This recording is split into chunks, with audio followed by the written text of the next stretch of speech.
এখন যিনি রাজনীতিবিদ আছেন তিনি নিজের পরিচয় তিনি বদনাম। তিনি মানুষকে মানুষ মনে করেন না, তিনি মানুষের কোনো কাজ করেনি। আজকে শ্রীরামপুর লোকসভা জুড়ে অনেক বিধানসভায়, প্রচুর গ্রামে পানীয় জল নেই।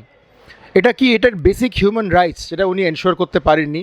উনি শুধু নিজের ব্যবস্থা করে গেছেন, নিজের কল্যাণ করে গেছেন এবং নিজের উন্নতি করে গেছেন। মানুষকে কুরুচিকর মন্তব্য, আজকে মঞ্চ থেকে অমিত শাহজি এসেছিলেন, আমাদের ভারতবর্ষের স্বরাষ্ট্রমন্ত্রী, উনি নিজে বললেন জগদীপ ধনখড়কে উনি কীভাবে অপমান করেছেন, কলকাতা হাইকোর্টের জাস্টিসদের উনি অপমান করেন।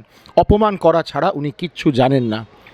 তাই জন্য আর যে সিপিএমের যিনি প্রার্থী আছেন, ডেফিনেটলি ইয়াং ফেস, কিন্তু এই দাঁড়িয়ে বলেছিল জেএনইউতে ভারত তেরে টুকরে হোঙ্গে। আজকে এখানে নরেন্দ্র মোদীজি 370 করে নর্মালসি ফিরিয়েছে জম্মু কাশ্মীরে। অমিত শাহজি বললেন পাকিস্তান অকুপাইড কাশ্মীর আমরা নেব, আর এই সিপিএমের লোকেরা বলছে ভারত তেরে টুকরে হোঙ্গে।